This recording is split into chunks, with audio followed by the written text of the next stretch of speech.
লিইলাফি কুরাইশ, কুরাইশদের সম্পত্তি চুক্তির নিরাপত্তার কারণে তারা এই ব্যবসা বাণিজ্য নিয়ে তারা ব্যস্ততা তারা থাকতো। আমার আল্লাহ তাআলা বলেন ইলাফিহিম রিহলাতা শিতাই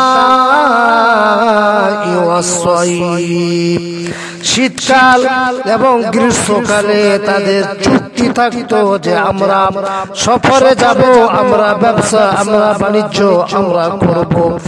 আমার আল্লাহ তাআলা বলেন ও কুরাইশবাসীরা মক্কাবাসীরা, তোমরা সর্বসময় যদি ব্যবসা বাণিজ্য নিয়ে যদি তোমরা ব্যস্ততা থাকো তাহলে আমার ইবাদত তোমরা কখন করবে?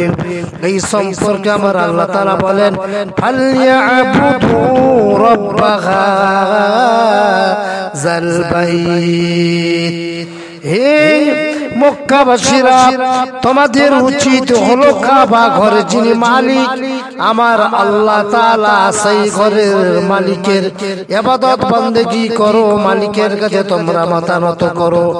বিশ্বের সমস্ত লক্ষ লক্ষ মানুষেরা কাবা শরীফে গিয়ে তারা তওয়াফ করেছে, তারা তালবিয়াত পড়ছে, লব্বাইক আল্লাহুম্মা লব্বাইক লব্বাইক লা শারীকা লাক লব্বাইক ইন্নাল হামদা ওয়ান নি'মাতা ওয়ালাকা ওয়াল মুলকু ওয়ালাকা লব্বাইক।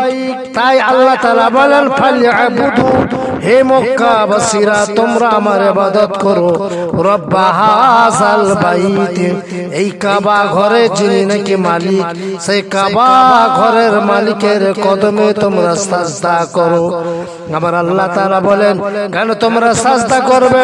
আল্লাযী আত'আমাহুম, যিনি নাকি তোমাদেরকে যিনি খাদ্য যিনি দান করেন, মিন জু'ইন, ক্ষুধার্ত অবস্থায় যখন নাকি তোমরা থাকো, ওয়া আমানাকুম মিন খাউফ, যিনি নাকি তোমাদেরকে ভয় ভীতি থেকে নিরাপত্তা তোমাদেরকে দান করেছেন, সেই আল্লাহ তাআলার কাছে তোমরা মাথা তোমরা নত করো। তাই বলি আপনারা সকলে সূরা কুরাইশকে সুন্দরভাবে মুখস্থ করে তার মানেটাও আপনারা জানার চেষ্টা করুন, তাহলে নামাজ পড়তে আপনাদের সুন্দর লাগবে, ভালো লাগবে। ওয়া মা তাওফিকি ইল্লা বিল্লাহ।